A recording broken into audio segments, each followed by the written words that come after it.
Welcome to section 3, Application, Culture and Structure. Again, please read through the 2 slides of contents. And let's begin with, as practitioners, it is vital that we embody the skills and human qualities associated with the values and aspirations of the ongoing process of self-awareness and reflexive practice. We need to cultivate and demonstrate human qualities such as compassion, curiosity, honesty, respect, resilience as individual practitioners.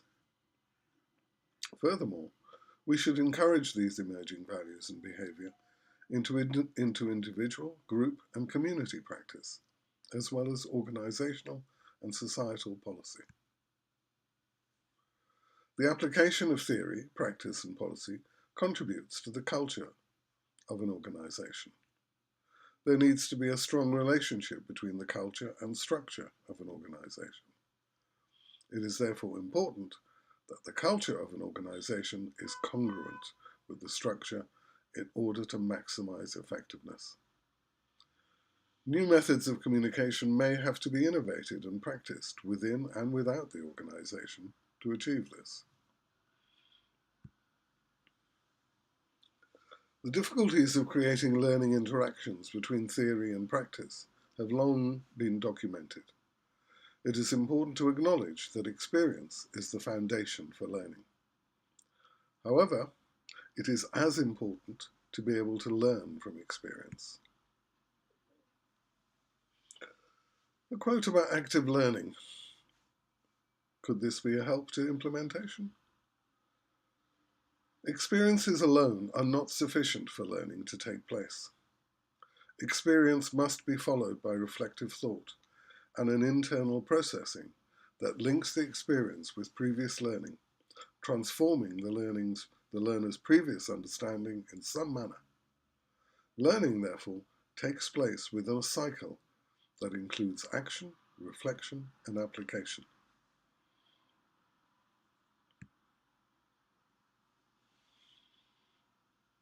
What else could help implementation?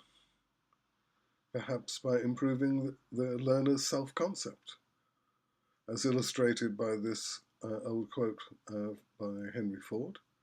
Whether you think you can or whether you think you can't, you're right.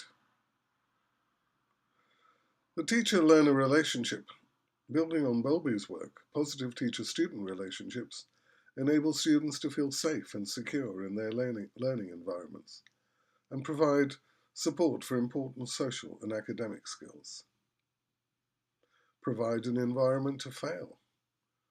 Create an environment where it is important to fail and learn from mistakes rather than play a blame game. Making the same mistake is obviously something to intervene with, but making different mistakes and learning from them is the learning process.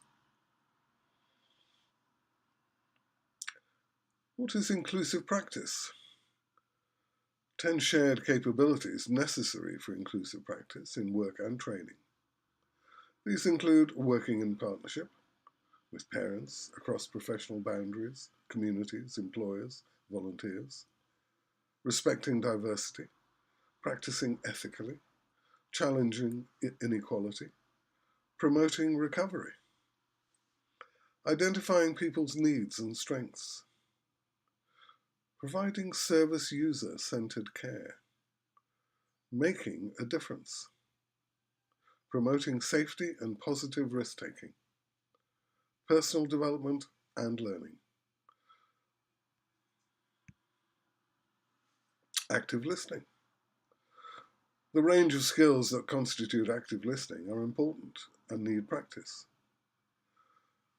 I've outlined some of them on the following 2 slides, but these really need reflecting on, learning about, and practicing.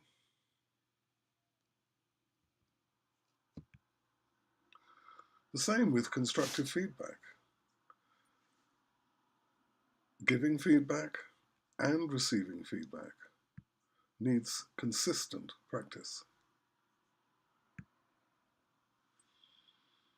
For all of these suggested changes to be sustainable, we also need to be mindful of the importance of creating systemic structures and networks in our organizations and communities that support these cultural developments. We need to create appropriate structures that support the links between values, culture, and structure. We need to create an environment which nurtures our development. We need to create a supportive and reflective environment through practice supervision and a context where learning, continuous professional development is encouraged.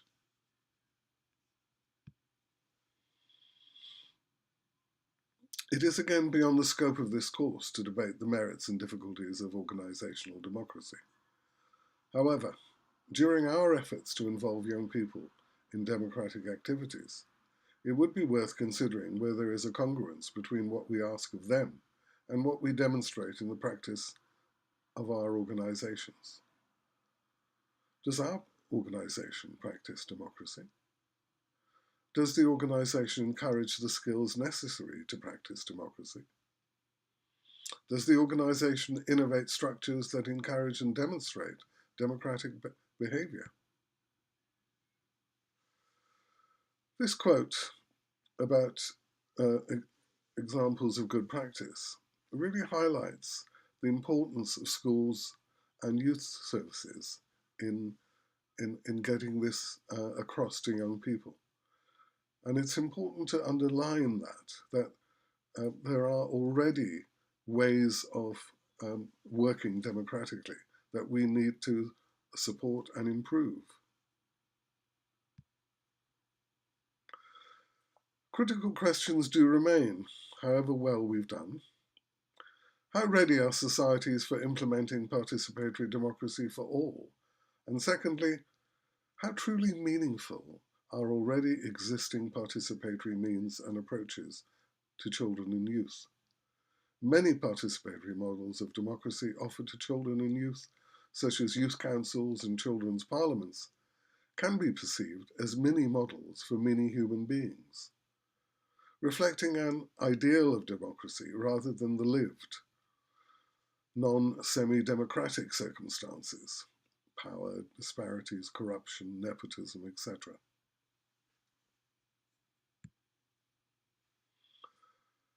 The importance of schools and youth clubs, which we've mentioned before, but again, important to underline that these structures exist and they can be utilised in demonstrating democratic activities and behaviour. For more examples of good practice, do visit the We Hear You website and have a look at the database there. You could also look at the Europa EU website, which has similar examples of good practice. Before we finish this course, it would be important to mention some threats to democracy in the current climate. Fake news, radicalisation, and polarisation of societies are all themes that are cropping up regularly in news stories. This subject would merit an in-depth focus in its own right, which is obviously beyond the scope of this course. However, it would be useful to reflect on the following quotes.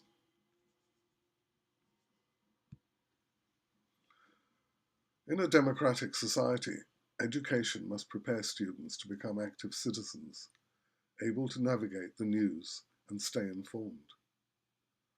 New media can support democratic agency, but they can also undermine it by spreading digital misinformation in disconnected digital communities.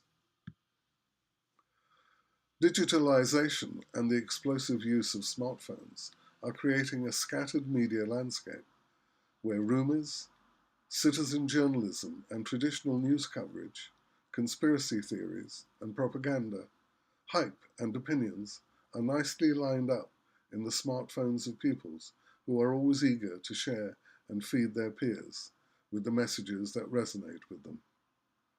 This content is leveraged through algorithms from social media companies, suppressing content diversity and thereby generating echo chambers. Measuring and understanding the environment that shapes pupils' lives and the way they communicate amongst each other therefore becomes crucial to better apprehend the dynamics in the school. Another major aspect is the blending of realities, by which pupils pick and choose information, constructing a reality of their own. The tendency is often referred to as confirmation bias. It is a phenomenon that creates a false narrative, a skewed interpretation of the world that is problematic in its own right, but which in this case may also involve a dispiriting portrayal of the pupil's prospects. Push factors might drive pupils into a feeling of exclusion rather than a sense of belonging. Do please look at the Radicalization Awareness Network Center of Excellence website. This is another quote from them. And really, I wanted to highlight the term media literacy that they are suggesting that could be the weapon that we should arm all young people with, so that they can avoid the forces that lure so many into polarization.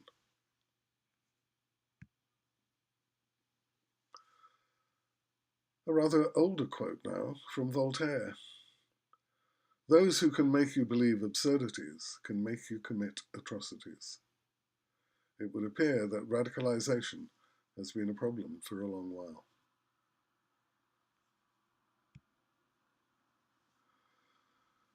A short word about continuous assessment and evaluation and the importance of it and the difficulty of it, really.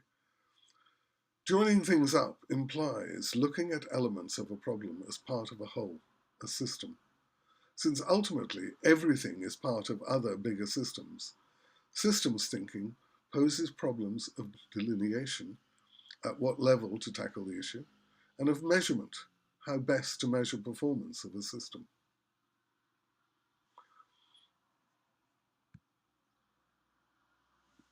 It is important to monitor and evaluate the effectiveness of the interactions with young people. The easiest way to do this is to simply ask them, is what I'm doing helpful? And recording the responses. It would be useful to look at Scott D. Miller's Center for Clinical Excellence website, which does offer some guidance on how to evaluate the progress and development in young people's psychological growth. Please complete the multiple choice questions for section 3 on the Moodle platform to check your understanding of this part.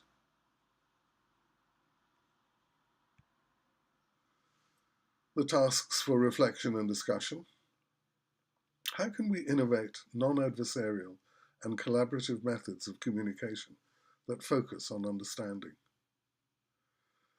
How can we teach students about confirmation bias?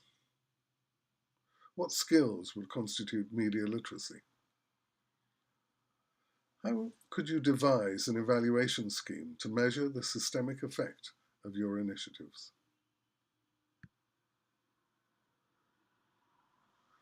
How can we ensure the building of systemic structures to support and sustain the continuing development of the above outcomes through the innovation of meaningful and decision-making structures for young people to participate in a variety of environments, schools, youth centres, project initiatives, service design and delivery, community initiatives, links with local, regional and national political platforms, diaspora groups, faith groups, social sustainability, ensuring the involvement of families, community groups and employers to create a supportive, transformational environment.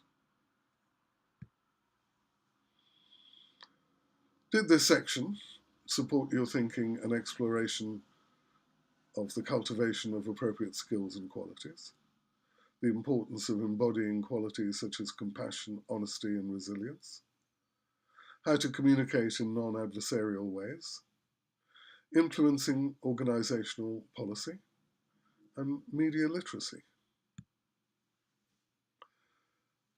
The epilogue. Congratulations on completing the Y Course A reflections. We have presented a course that blends knowledge, thinking skills, human qualities, methods, and guidelines for application to be delivered in a systemic environment. Your reflexive interactions with the course and your colleagues and students will continue to develop and act as a bridge to Y Course B, which focuses on creating opportunities for democratic dialogue. The future of democracy is important. How we think about and practice it needs to evolve. It is in our hands.